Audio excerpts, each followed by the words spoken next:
All right, so we're going to do the bones. This is the first of three that will go together. So skeletal system, muscles, and nervous system. So the foundation for naming everything is going to be the bones.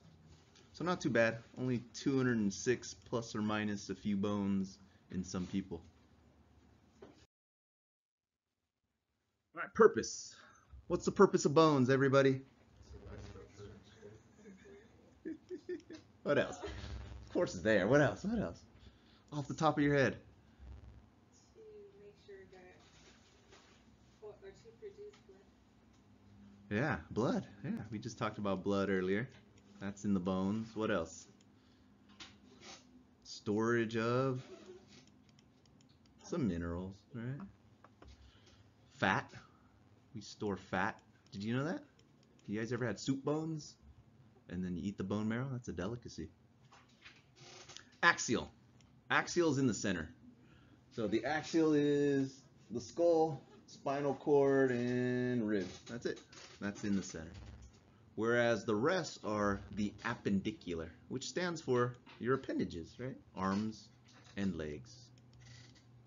The girdle is what attaches your arms to the body. So the pectoral girdle, right here, is what attaches your arms to your upper body. And the pelvic girdle is what attaches your legs to the torso. Right. On the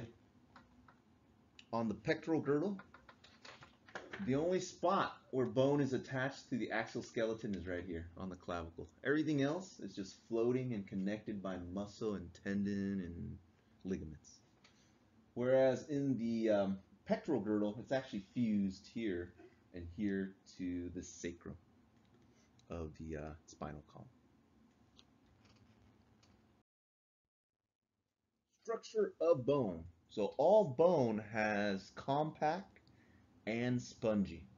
Compact is usually the hard stuff on the outside, so it's very dense. So you can see here in these areas, it's pure thick white.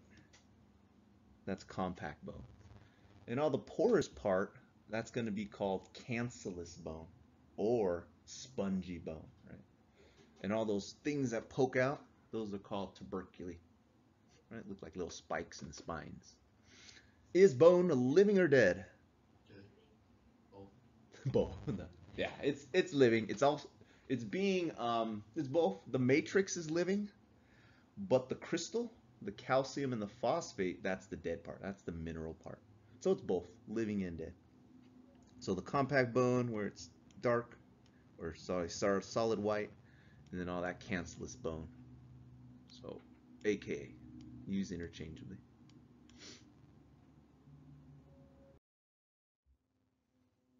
All right, the structure of bone. So bone is being dissolved down and being built at the same time. So it's a balance. So if you dissolve too much of your bone, you can get weak bones, osteoporosis. If you have too much calcium in your bones, then you can have problems with that as well.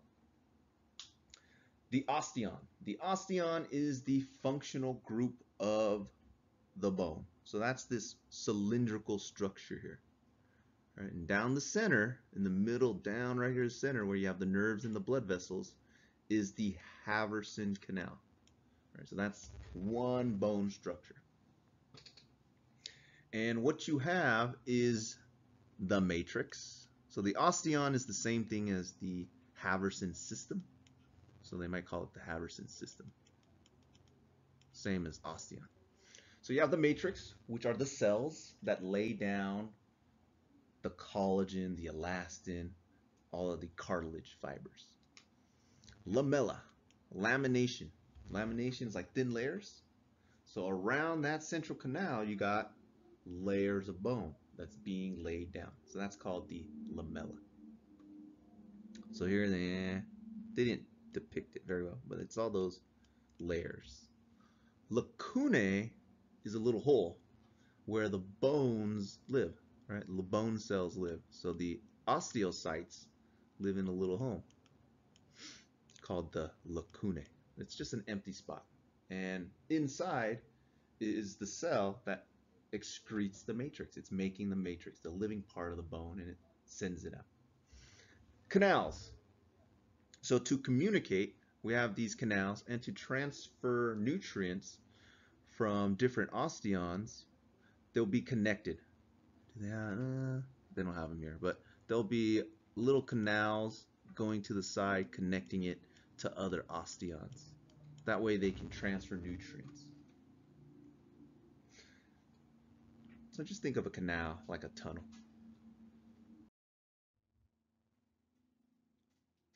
Parts of the bone. So we have different types of bone: long, short, irregular, flat bone, sesamoid bone. So here is a depiction of a long bone. And it's a long bone if it supports weight. So the femur is your thigh bone, the biggest bone in your body. And definitely it's supporting a substantial amount of weight. The ends are called the epiphysis. Right? So you have two epiphyses, one at the bottom, one at the top, right? So those are your epiphyses. And then the shaft is called the diaphysis, right?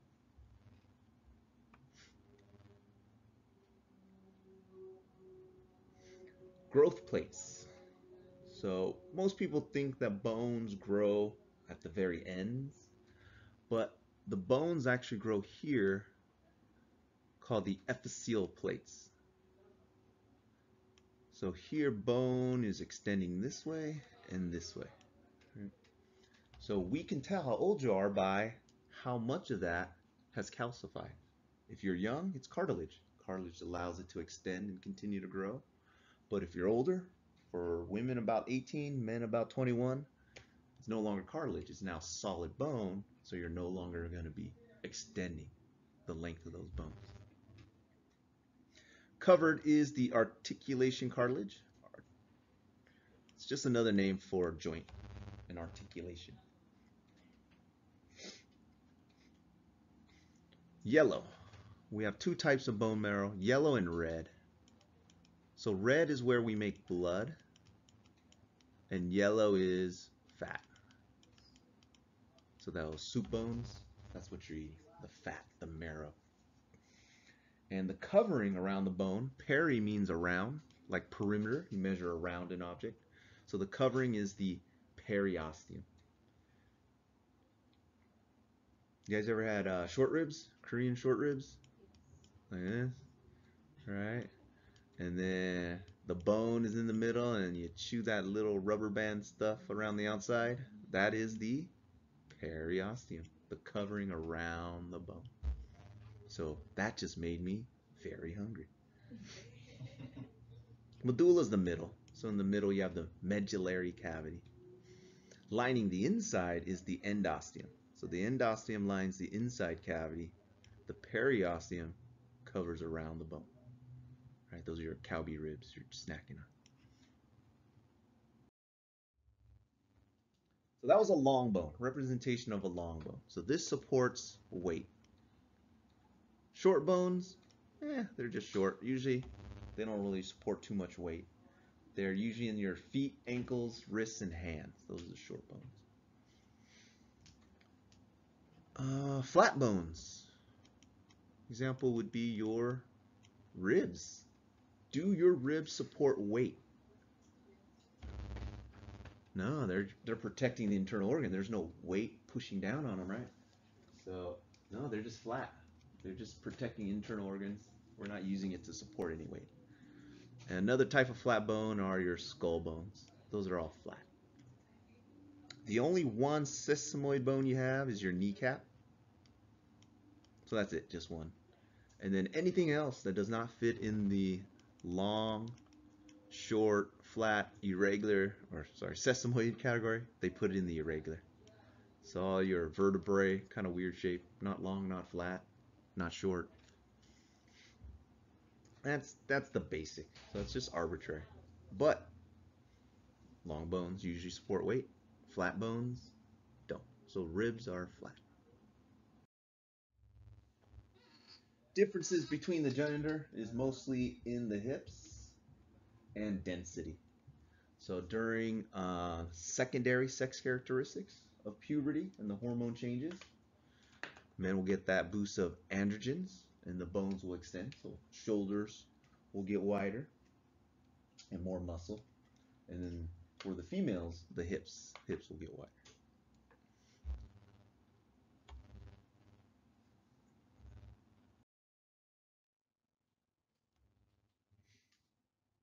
Functions, all right. Shape, support.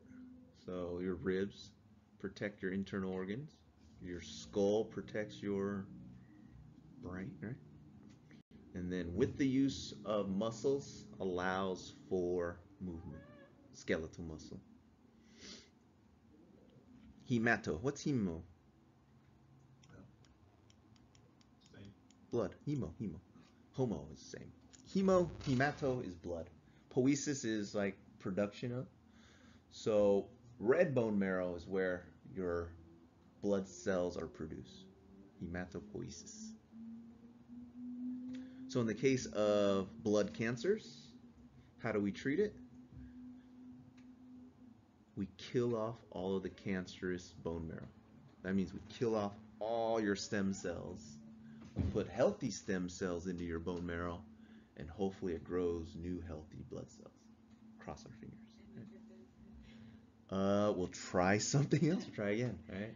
That's how they treat a lot of those blood disorders, lymphoma, leukemia. Are you guys in the registry? It's easy. All they do is swab your cheek, collect your DNA for the government. I'm just kidding. They're not a government agency. They just swab your cheek and they put you on the list. What they really need is minority matches.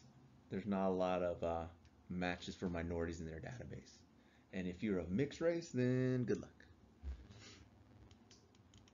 Bone is mostly calcium and phosphorus, and it's a crystal. Bone is a composite material like resin, right? Like fiberglass, like graphite, right? Carbon fiber. So we have crystals of carbon, so that's the fiberglass that you lay down. And then the matrix is like the resin. So that makes bone 40 times, up to 40 times stronger than concrete, because it is a composite material. How does concrete mimic that? What do they put in concrete? Those bars? Rebar, right? So when you put rebar in concrete, it makes it stronger. Same thing with our bones. It's both crystal and that soft matrix. Process of ossification. So how does bone form? So bone forms two ways. It can form within cartilage, like the epithelial plates, or it can form within a membrane. So if you ever play around with newborn baby knees, right, that kneecap isn't there yet. It hasn't been ossified. So you have a tendon right here that straps your quad and the front of your leg. So that is a membrane. Within that membrane, so intra is within, membrane is like the tendon. Within that tendon, you'll start to get bone formation. So intramembranous ossification. So those fibers become tough, and then you have osteoblasts. These build bone. So osteoblasts build bone. They lay down the calcium. And all this is hormonal and hormonal driven. So you'll get bones forming within that tendon. So now it's no longer a tendon. If it connects bone to bone, it is a ligament. Right, so tendons connect muscle to bone. Ligaments connects bone to bone. And when we go over muscles, we'll talk about what connects muscle to muscle. Muscle to bone, tendon. Bone to bone, ligaments. Endochondral. Endo is within. Chondro is cartilage. You guys recall the 9 regions? The hypochondriatic region, because this clear stuff is all cartilage. below the cartilage region, hypochondria. So here we have cartilage at the epiphyseal plate, and it calcifies. It turns into bone. So instead of inside a membrane, like the patella, this is going to be within cartilage.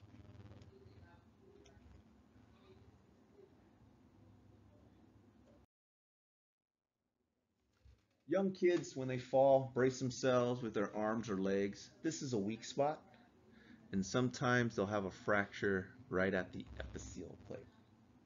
And if it gets damaged, they might end up with one short arm and one arm that continues to grow. Worse is if it happens in the legs, right? Because you imagine one leg stops growing and the other one continues to grow, right? So in that case, they'll go into the healthy knee and they'll scrape off that growth plate. That way you have normal stature. Even stature, I should say. Vitamin D. Vitamin D allows us to absorb calcium. Right? So you can eat all the calcium you want. You can crush up all the oyster shells you want. You're not going to absorb it into your body unless vitamin D is present. Where do we get vitamin D? Sunlight and so UV light and cholesterol in the skin gives us vitamin D. Most of the vitamin D in milk and other stuff, we added in there. There's actually not a lot of vitamin D in cow milk. We actually fortify it. So the best is, yeah, in all your diets. And then capsule form for the gentleman in the back. Resistance. So your body plans for the future.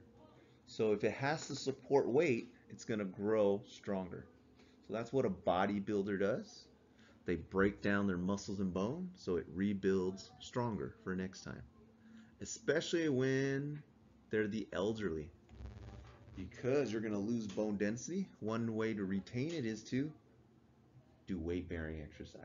What happens to astronauts up in space with no gravity that their body has to fight against? Right? If you have to fight against gravity, your bone holds on to calcium because it has to fight against gravity. But when you're up in space for any extended period of time, yeah, the bones are no longer supporting your weight. It doesn't have to do any work, so your body says, why make them strong? When they go back down on Earth, yeah, they're really weak. They have to do like rubber band exercises to compensate for weight loss. So avoid smoking and alcohol. These two things drain your body of nutrients, and that's why it affects the bones. Tests and scans definitely can detect cancers, even sometimes infection.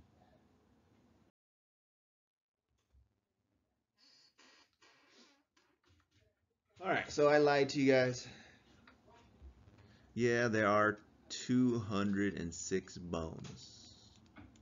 However, you're going to have to learn multiple parts of the bone. So every bone will have multiple names on it, right? So let's go over some common names, all right? A hole. A hole is called a foramen, right? That's just a hole in a bone. So right here, chin, you got a hole for nerves. Down at the bottom of your skull, you got the biggest hole, all right, where your spinal cord goes through. That's the foramen magnum. That's a hole. If you have a bump on a bone, like your elbow, right, that's called a process. Anything that protrudes out is a process. Anything that kind of dips in a little bit is called a fossa. So for example, your elbow, you have this bone that sticks out, so this is the process, and it, when you extend your arm, it has to fit in a hole. So the hole is called the fossa. So you have your olecranon process, the bump, and then you have your olecranon fossa, which is the hole, and it's a joining bone. So projections, they're just processes. And then on certain bones, like the femur, they have particular names. So don't get bogged down too much by it. Just know that we're referring to bumps on the bone. So if you hear the word condyle, trochanter, knob, right? They're just talking about projections, different types of projections. So don't get bogged down by the specific name. Just know it's a bump on the bone.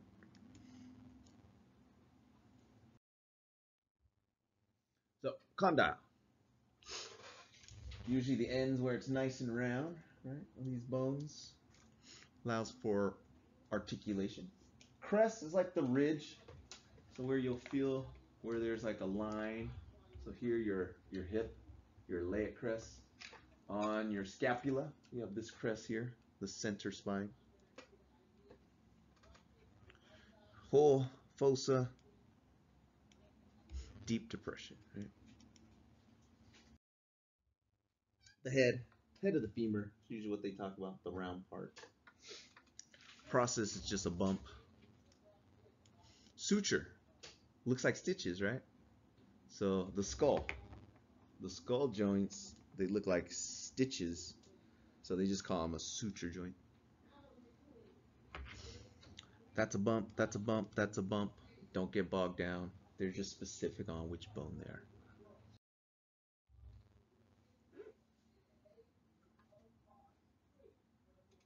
Cranial and facial bone. So if it makes the cranial cavity, part of it, and the facial bones. So don't worry, we'll go through the major ones. Don't worry too much about the ones in the nasal cavity. But before you have the suture joints in your skull, you actually have fibrous gaps in between the skull bones called fontanelles. On a newborn baby, if you look closely, every time they breathe, you can kind of see their head go up and down. So that's a soft spot. In about 6 months, it should close. And then it should turn into a suture joint. So the only reason our brain stops growing is that our skull stopped growing. If our skull kept on growing, our brain would continue to grow. That's why there's all that folding in the brain. All right, point to the front of your head. What bone is that? Frontal bone. Okay. What muscle do you think that is? The frontalis muscle. All right. What lobe of the brain do you think that is? The frontal lobe, right? So I told you, if you learn the bones, you're going to learn everything. Point to your temple, everybody. All right, what do you call that muscle? The temporalis muscle. Right. What lobe of the brain is that? Temporal lobe, right? So if you learn the bones, it's going to help you out with the other chapters. Occipital, that's the back here. This is where vision is processed. So a little bone there. And then the bigger bone here, that's your parietal bone. So what lobe of the brain is this? Parietal lobe, right? So you learn the bone names, you'll learn the muscles, you'll learn the nervous system. External auditory meatus, that's your ear canal. Right, that's all it is. Yeah. These are the bones that make up the nasal opening. Don't worry too much about them. And then these are the ear ossicles, the 3 little bones in your ear. So we have the malleus, looks like a hammer. Incus gets banged on, so it looks like an anvil. And then you got the stapes that look like spurs on a cowboy boot. So hammer, anvil, and stirrup. Lower jaw is called the mandible. The upper jaw is the maxilla.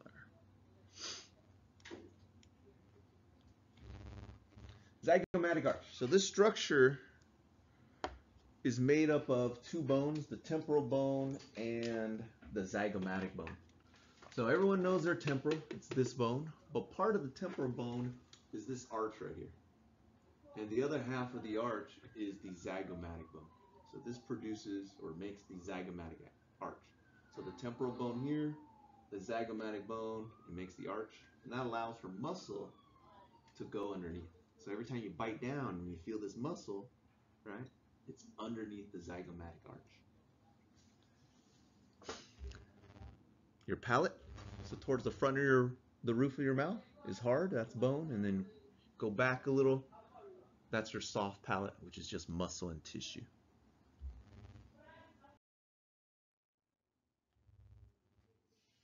So here it is in the diagram. So yeah, there's your ear canal. So temporal bone, everyone knows what that is. Frontal bone, they didn't even mark it. Occipital, the bone in the back, and then the larger skull bone is your, oh, here it is, frontal bone, the parietal bone. Lower jaw is mandible. Here we got some holes here. These are the mental foramen in the mandible, and then the upper jaw is the maxillary. This thing right here looks like a pen. So that's the styloid process. This right here is the mastoid, styloid, mastoid, because it's like a pen, a stylus. So mastoid, everyone feel your mastoid process? There's certain medications we apply there. Remember these numbers, because you'll learn them again for the nervous system. Cervic, that's just generic for neck. You have 7 neck muscles. Easy, it's just C1, C2, C3. So you have the axis and the atlas. The first vertebrae is fused to the skull. The second one acts as a pivot. And that's how you're able to rotate your head. So that first one is fused, the second one pivots. 7. Then you have thoracic, where your ribs are. So how many ribs do you have? 12 pairs.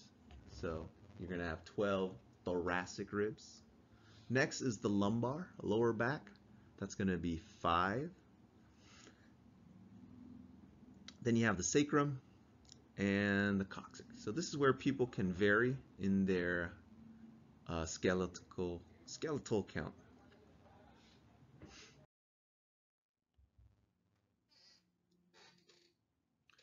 So the first one, the atlas, is fused to the skull, and the axis allows you to pivot your head. Thoracic vertebrae. So in between each, you'll have the ribs attaching.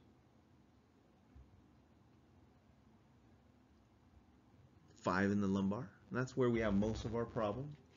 We used to be an animal that was like this, right? On all fours. So all the weight is on the arms and legs, right? But as we stood up, our spine had to do a double bend, and all the pressure's right here in the lower back. So when you grow up and you don't have lower back problems, you're lucky. A lot of people will develop issues there. If you drive a truck and you bounce around a lot on that truck, right? Compression will cause tons of problems. Sacrum. So this is the fused vertebrae that attach to the coxal bone of the pelvis. So the pelvis is actually made out of 2 bones, 2 coxal bones. And then your tailbone is the coccyx. 3 to 5. So this is where the variable number comes into play.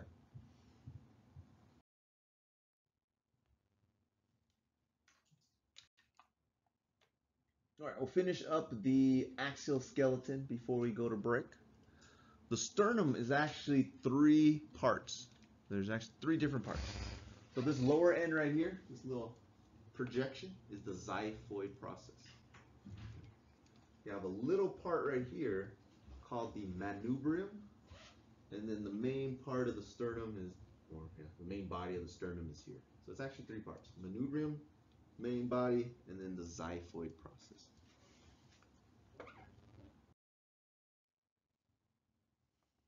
How many ribs do you have? 12 pairs. So that's 24 bones already. So the first 7 are true. Right? And the reason they're true is they connect to the sternum. Right? So 1, 2, 3, 4, 5, 6, 7 connects directly to the sternum. Right? The next 3, 8, 9, and 10 connects to the cartilage here. It doesn't connect to the sternum. So they're not true ribs, they're going to be false ribs because they don't directly connect to the sternum.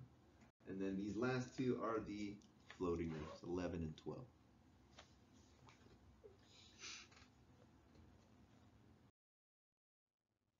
So here the seventh one directly attaches to the sternum, whereas number 8, 9, and 10 does not, hence the false ribs.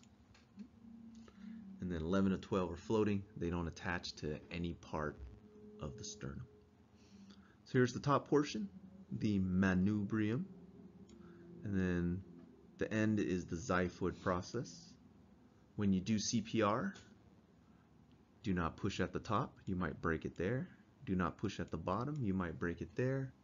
You're going to have to align your hand in the center of the body of the sternum. Very important. Not too far down, not too far up. So here is the only spot where the pectoral girdle will attach to the axial skeleton. So your upper arm, your upper body, that's it. Everything else is floating, attached by muscle and tendons and ligaments.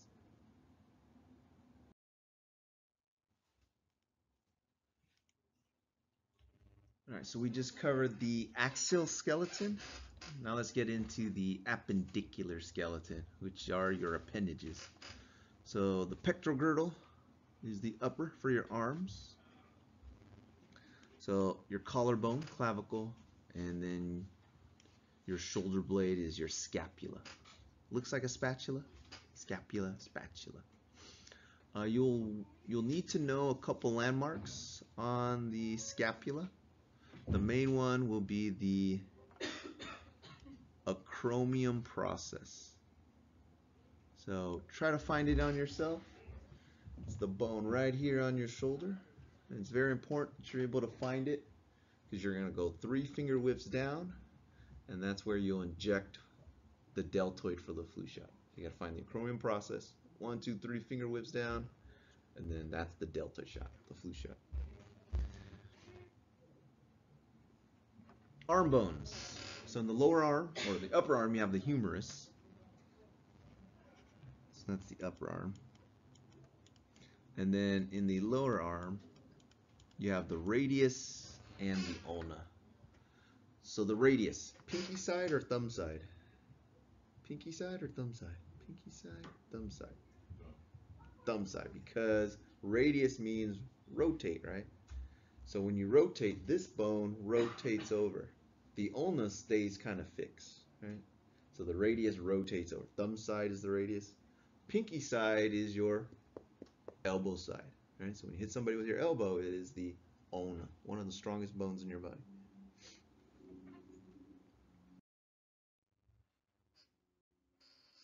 Hand bones. So your wrists are your carpals. That's your wrists. Your hand bones are your metacarpals. So carpals, because where do you get carpal tunnel? In the wrists, right?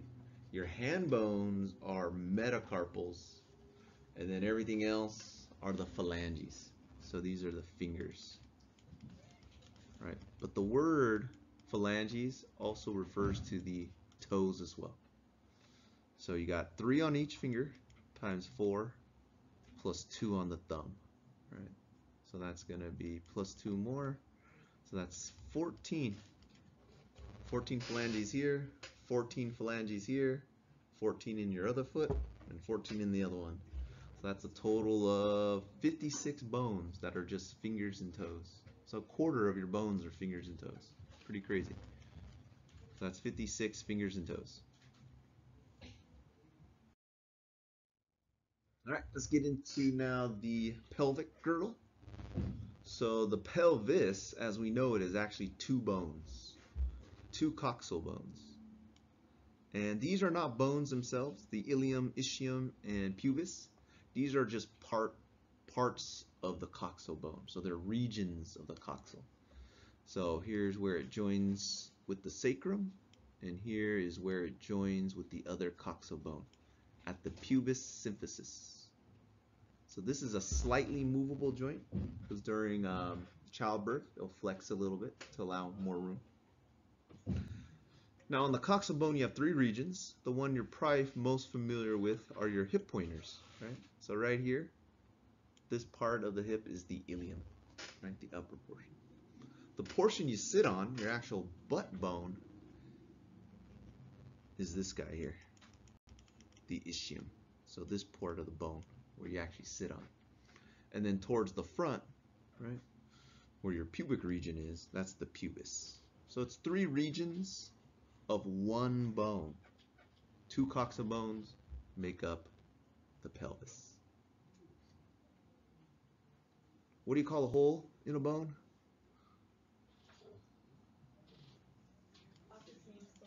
Foramen. Foramen is just a hole. So the name of this hole, this particular hole, is the obturator. Leg bones. So the biggest bone is the femur.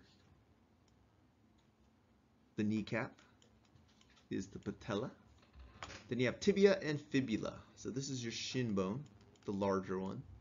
And the fibula is the small one, and that is to the lateral side. So the small bone is to the outside, right? So here you can tell. If the small bone is to the outside, then you know which knee it is, left or right. Have you guys ever heard of your ACL, PCL, MCL, LCL? Just the ACL? So you have joints in your knee that supports it. So the one that's in the front, that is the anterior or posterior? Anterior. The one in the back is called the posterior. So that stabilizes your knee. The MCL and the LCL, M stands for medial, so supporting your knee on the inside is a ligament, MCL. And then on the lateral side, you have a ligament, the LCL, lateral collateral ligament, medial collateral. So anytime they talk about ACL, MCL, now you know. Somebody got hit on the outside, and it popped this guy right here, this rubber band right here. So they got hit on the outside of the knee, it pops the MCL, and the ACL usually goes with it.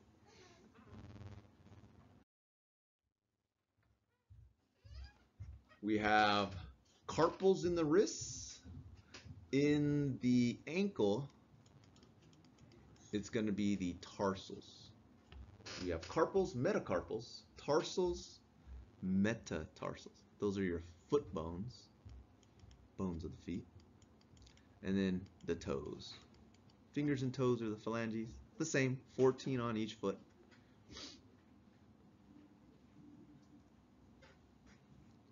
And they did backwards, the animation. Let's talk about the different types of joints. Some are non-movable, some are partially movable, and some are very movable. So we'll talk about different types. Fibrous joints. So example, the sutures in your skull. Those have fibers. Your teeth, there's actually fibers holding them in, called your Gomphers joints. Right? Gomphers for the teeth joints. There's little ligaments that hold. Cartilaginous, easy enough, made out of cartilage. So to cushion all that weight now that we bear on our spine, we have discs made out of cartilage. And as you compress cartilage, it leaks out a little fluid, and that fluid will help lubricate the joint. So if you stand all day, if you work like an 8-hour shift, you'll actually shrink, maybe up to an inch, because all the cartilage is now compressed. You just have to go to bed, and then you wake up, get that inch back. A lot of people will have damage, and then the disc will calcify or fuse together, and you'll lose range of motion. Synovial. So these have a capsule, a synovial capsule. So most of your bigger joints like your elbow and knee will have a synovial. So this membrane will produce a fluid called synovial fluid, right? Easy enough. Sometimes if you have too much synovial fluid build up, they'll need to drain it. Just poke a needle in and they'll suck some of that fluid out. So if it's clear, you're good. It's just too much fluid in there. And yes, it can be painful. But if there's any blood or cloudiness, then that's a sign of damage and it's going to take longer to heal. Did you have it in your knee? Yeah, that's the common place. If you hear the word bursa or meniscus, that's what they're talking about. So you have little air sacs that cushion, and they're synovial joints in your knee. Ligaments, of course, hold bones together. And then we talked about the ACL, MCL, LCL, and MCL. All right, arthritis. So now you guys are cheating a little bit on the discussion because I'll tell you guys the difference between the types of arthritis. So just make sure you find a source to cite. You always need to find that in-text citation. So osteoarthritis, it's just damage, physical damage. You wear away the cartilage, you wear away the bone, you don't let it heal, and joints take a long time to heal. There's not a lot of blood supply, so the nutrients and waste exchange is very slow. So if you rest your joints, allow it to heal, then usually osteoarthritis gets a little bit better. The opposite, the worst, is rheumatoid. So this is usually an autoimmune disease. So your own immune system is attacking the joints of your body. And it's progressive. There's no cure for it. All we can do is slow it down a little bit.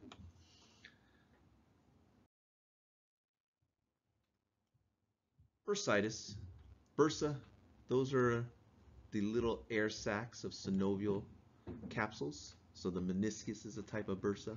If it's inflamed, bursitis. Bone cancer, Irwin sarcoma, very common one. And then the third type of arthritis, they call it metabolic.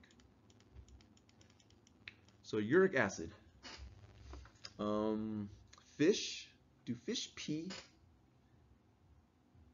Do fish pee-pee? They should. Do they pee-pee or do they just poo-poo? So fish don't really pee. They just leak out nitrogen waste pretty much through all their systems. So they don't even have kidneys. They have like kidney-like structures, but they are in water. So they just release all their nitrogen waste in the water, right? For humans, right, all of our nitrogen waste turns urine yellow, right? So that is urea. So fish, they do ammonia as their nitrogen waste product. We use urea. And both of these, if there's plenty of water, then it's dissolved in water. It just turns our pee yellow. But if we have too highly concentrated nitrogen waste, then have you ever seen a bird pee? Can a bird carry extra water weight? So do birds pee? No. What do they release on your car? That white stuff, right? That is the nitrogen waste. Because they can't carry a lot of water weight. They can't pee it out because then they'll be too heavy to fly. So they have to concentrate their nitrogen waste and right on your windshield, right? So when you cannot break down enough or you have a problem, you'll start building up uric acid in your joints. And it's usually the big toe. Gout, metabolic arthritis. So you got to avoid red meats. Do you guys like red meat? You got to avoid beer, soda, beans. Yeah, so what else can you eat, right? But yeah, just control your diet, take your meds, you should be fine. If there's a flare-up, super painful. Who's the Hunchback of Notre Dame? He has kyphosis, so that's your alliteration, your mnemonic device to remember. Kyphosis. Swayback, J-Lo. Lordosis, right? If it's the opposite. Right? So that is your mnemonic device to remember the difference. Hunchback versus swayback. Brittle bone disease, osteogenesis imperfecta. So a lot of times these are going to be interchanged and mixed up. Don't do it on today's assignment. Right? It's going to ask you, what is brittle bone disease? Osteogenesis imperfecta. Osteoporosis, porous, is when your bone becomes porous. Osteoporosis, thinning of the bones. Cancer. An oma is a tumor. So here in this case you have bone cancer of the osteoblasts. Paget's disease. So usually it's nutrient deficiency, and you'll have weak bones. Scoliosis, if you hear the word lateral curvature of the spine, so that's sideways. And we all been tested in grade school, right? The nurse had you bend over or lean forward? No. We don't use that term in healthcare. We use the term, please lean forward. Because if you tell someone to bend over, right, it's not good bedside manners. Please lean forward. All right, so let's do our assignment. Week 2, day 1. Your axis code is bones.